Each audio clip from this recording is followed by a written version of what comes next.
Ojikwu ka ewu na-eso n'ụwa onye ji ego ji ọgwụ akụ na-esi obi ike n'ụwa n'udonu ndị ego ka anyị na-ekwu ịbata n'ime obodo ịmali ndị nwe obodo donu ndị nọ n'ụgbọ na-agaga na afa ka anyị na-ekwu ụgbọ fa na-agazi ike n'ụwa moving train na ya ka anyị na-ekwu anaga n'ụwa niile n'ụwa good morning London good morning Nigeria ya ka anyị na-ekwu n'ụwa good morning China good evening Nigeria dono n'afa ka anyị na-ekwu n'ụwa ego fa galila gali n'ụwa n'ụgbọ na-agaga ndị authentic people ka anyị na-ekwu maka fanụ ndị ide ndị aka ji agwụ dọka onye ọnafa ka anyị na-ekwu ndị dị overloaded ego ba galila gali akwụ na-esi obi ike n'ụwa baji ego oyibo banọ n'ụgbọ na-agaga n'ụwa ụgbọ Mbanefo ụwa niile ụgbọ na-agasi ụgbọ na-eje London ọ na-eje America ọ na-eje China ọ na-eje Japan ọ na-agasi ụwa niile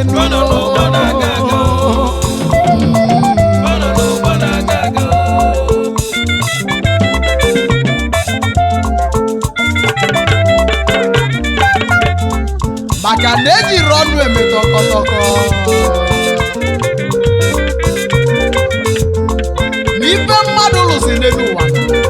na ya ka ga-eji lụsi ya na labia ka anyị na-ejenu ka nje zute oyim ọbụnye Chief Collins Ezenwa nwaji na-emelu onye ọmasị oke ejenu babide labia gị na inu odogwu bili n'ụwa Director Dinas Limited elumelume ndị Igbo mbosi njelegwu na lavian onye ọma ji agbabulu ego o wee pụtazie na ewechazie lini ọgbọnụ otu ego wetusie wee ligoli n'enu ego ego m kalịla kalịọ na baka njibulu ego wee na igwe elumelume ndị Igbo babide ọka gị ise jenu nwa ji na-emelu ezi nwa eze nwa bilinu baba ụgbọyi na-agaga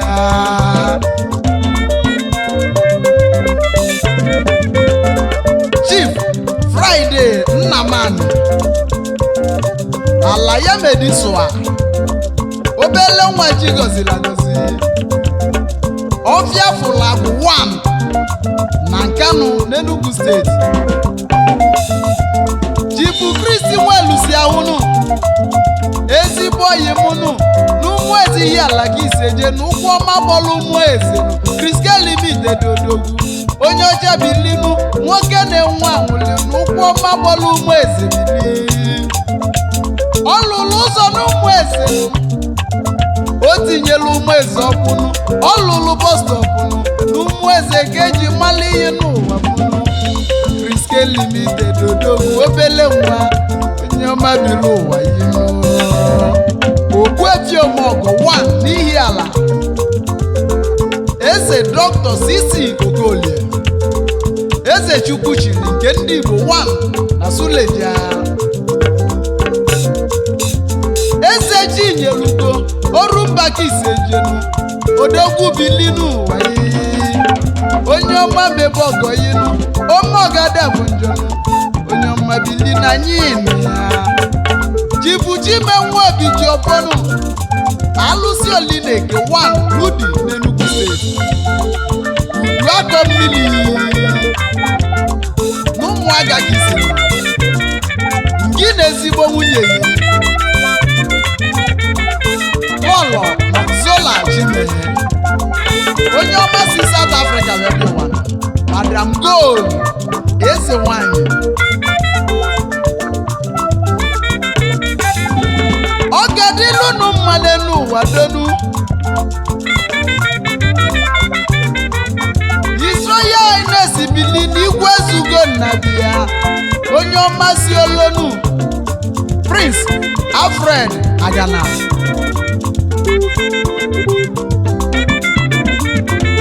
amụlụ onye na-ego Jimbat Electrical odogwu alabagi na Chibu amụlụ onye na-ego n'olobi Chief Innocent Emana Omigwe Ndugo onye ọma si ihe ala wee bịa Otigbu Anyịnya 1 n'Ogidi Igwetugo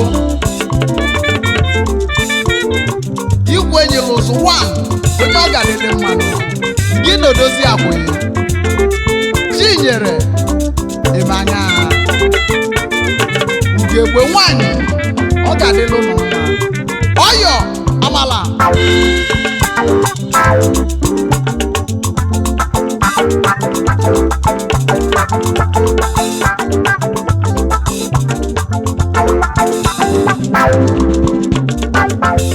Ifeọma na anya bụbu na ndị gbara ego oyibo nọ n'afọ ka anyị na-ekwunu eji ọnụ edinya zụrofe onye eze ji bụrụ onye ego n'elu ụwa n'udonu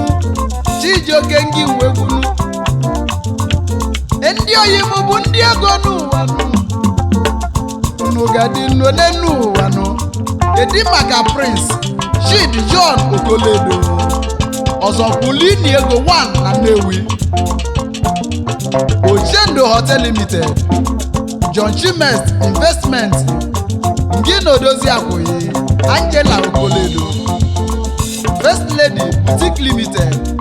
kedu maka ezigbo nna ya nụ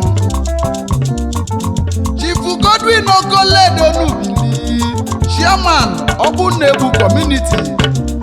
n'Umudim na Nnewi Stardust Hotel Limited Keneli Mezi Oyeyinu Chief Ikennele Ndodogwu Ọdị Rajukwu mma nwenye Nnewi bili na onye ọcha bịala ụwa n'oji na anyị nọgbu ya Chief Dagogo Ibanyi Rochukwu ezigbo oyi Dagogo onye ọcha bili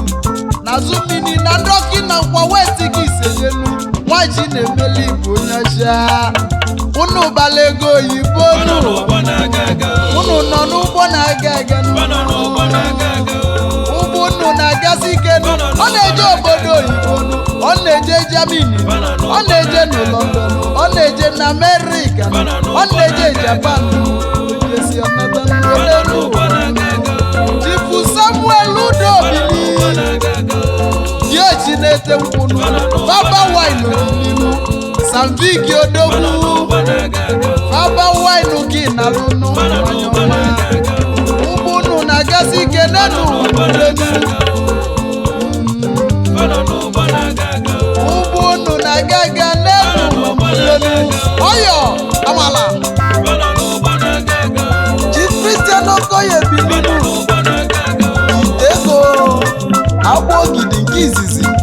Okijano second traditional prime minister n'Ifite Okija ka isi ejenu ọ ga-adịle ya mmanụ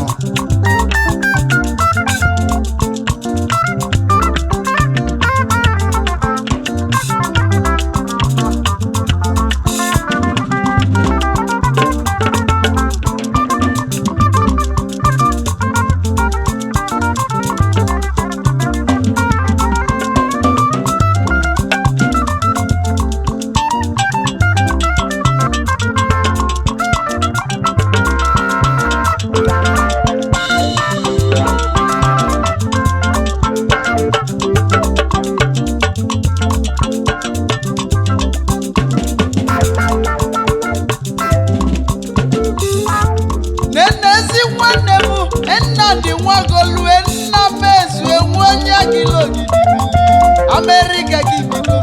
nwanne male nwanne ya keneli mụ nwanne m Chief Engineer Eric Ifeanyi Rochukwu Ayeli ọha nke izizi na Atani onye ọ ga-adịrị mmanụ gị na-ezi nwunye yi afilenu nwanyị ọma omekasị ya dị nwanyị ọma bilinu ọ ga-adịrị ụlọ mma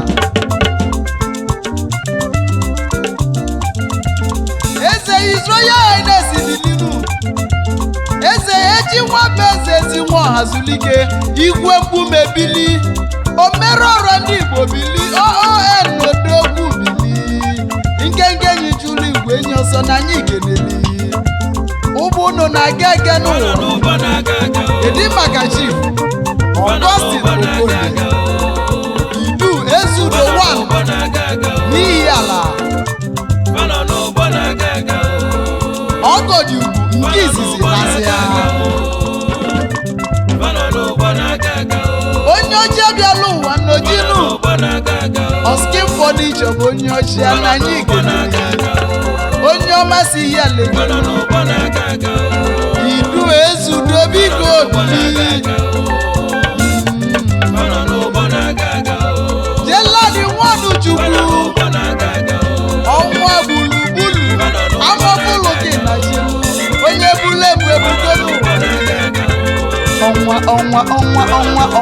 ọnwa ezi nwaọlụ Chukwu